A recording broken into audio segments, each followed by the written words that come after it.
হুনেন তাইলে mister brain নামের এক পোলার কিস্সা। পোলাটা আসিল একদম রাস্তার ফকির, আর ওইদিকে রোজালিন নামের এক পুরী মেয়ে, যার রূপের জাদু দেখলে পলাপান সব পাগল হয়ে যায়। কিন্তু কপার দেখেন, এই সুন্দরী মাইয়াডা বিয়া করা ফালাইল ওই রাস্তার ভিক্ষারি পোলারে।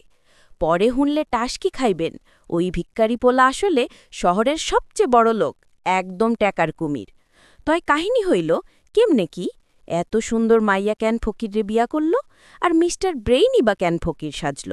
লন আজকের এই চাইনিজ ড্রামার ভাসটা খুইলা দেখি। একদিন রোজালিন ডেলিভারির কাম করতাছিল, তখন কোম্পানির কিছু লোক আইসা ওরে ঝাড়ি দিয়া কয়, আজকের দিনেও ফকির নিল্লাহান কাপড় পয়রা আছোস কেন? মিস্টার স্মিথ আইতাছে, লিন ফ্যামিলির বড় কর্তা, ডাবলিনের কিং। রোজালিন মনে মনে কয়, তগলগে চিল্লাইয়া আমার এনার্জি লস করার টাইম নাই, স্মিথ আইলেই বুঝবি।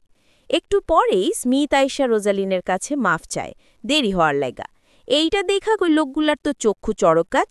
স্মিথ ধমক দিয়া কয়, তগর এত বড় কলিজা, রোজালিনরে চিনুস না, এক্ষুনি মাফ চা। বেটারা ডরাইয়া পায়ের তলে পইরা মাফ চায়।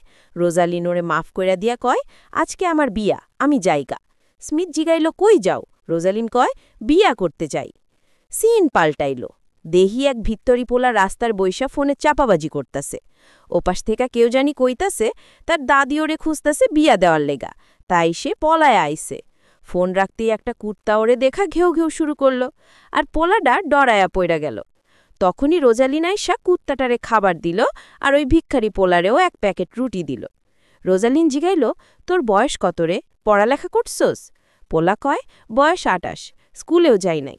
রোজালিন দয়া কইরা কইল, সমস্যা নাই, তুই লিন কোম্পানিতে গিয়া স্মিথের সাথে দেখা করবি, আমার নাম কইলে কাম হয়ে যাইব।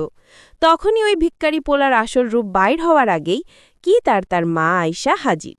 কিদ ভাবরা কয়, আমি এখন বড় লোক হয়ে গেছি, লিন ফ্যামিলির মাইয়া লিয়েনরে বিয়া করছি। রোজালিনকে অপমান কইরা কয়, তোর মতো ফকিনি মাইয়ারে কে বিয়া করব?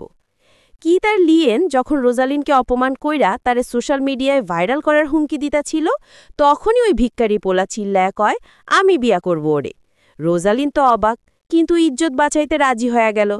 কিদ হাসতে হাসতে মইরা যায়, কয়, ডেলিভারি গার্ল আর ভিক্ষারি পুরাই জোশ জুটি। বিয়ের পর শুরু হইল আসল খেলা। মিস্টার ব্রেইন, যে আসলে কোটিপতি উরবান, রোজালিনরে নিয়া তার বাসায় গেল।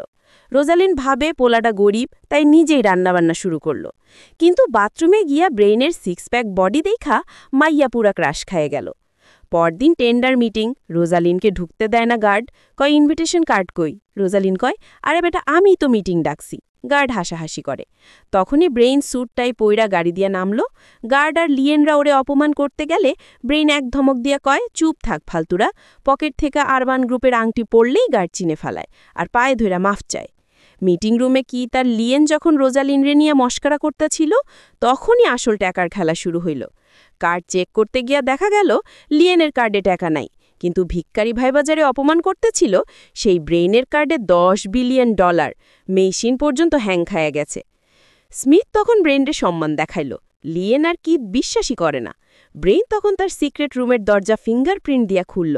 রোজালিন বুঝল তার ভিক্ষারি জামাই আসলে আন্ডার কাভার কোটিপতি। কি তার লিয়েন মাফ চাইতে গেলে ব্রেইন কয়, তোরা আর এই শহরে ব্যবসাই করতে পারবি না। দাদির সঙ্গে সাক্ষাৎ আর শয়তানি। ব্রেইনের দাদি খুব অসুস্থ, বাড়ির সবাই দাদিরে দামি গিফট দেয়। রোজালিন এক দুর্লভ ফুল গিফট করে, কিন্তু ব্রেইনের ভাই মার্ক আর তার সাঙ্গপাঙ্গরা কয় এটা নকল। পরে প্রমাণ হয় রোজালিনই আসল জিনিস আনছে। উল্টা মার্ক আর তার সাঙ্গপাঙ্গরা ধরা খায় দাদিরে বিষ খাওয়ানোর দায়। মার্ক নিজের মাইরি নিজে খাইল। লিয়েন আর কি দেউলিয়া হইয়া রাস্তায় রাস্তায় ঘুরে। কি তা আবার এক নতুন চাল চালে। রোজালিনের বিয়ের দিন কি তা এসা শরীরে বোম বাইধা কয়, সব উড়াইয়া দিমো। লগে এক নকল মাইয়া লয়া কয়, এইটাই আসল রোজালিন। কিন্তু আসল রোজালিন ঘোমটা তিলা যখন ঝাড়ি দিল, নকল মাইয়া ডরায়া সব কইয়া দিল। তখনই রোজালিনের বাপ, লিন ফ্যামিলির আসল ডন, এন্ট্রি নিল। বাপরে দেখা সবাই সোজা হইয়া গেল। কিতের বৌমো ভুয়া বাইর হইল। ব্রেইন তখন বাপের সামনে কইল, আমি আপনার মাইয়ারেই ভালোবাসি। বাপও খুশি হইয়া জামাইরে মাইনা নিল। কি তার লিয়েনরে ঘাড় ধাক্কা দিয়া বাইর কইরা দেওয়া হইল। শেষ কথা, শেষে ব্রেইন আর রোজালিন জাকজমা কইরা বিয়া করল। আর এইভাবেই ভিক্ষারি সাজা কোটিপতি তার রাজকন্যারী আর পুরো রাজত্ব ফিরায়া পাইল। কেমন লাগলো মামা? ঢাকাইয়া ভাষায় এই ড্রামাটা শুনতে কি আরও বেশি ইন্টারেস্টিং লাগলো না?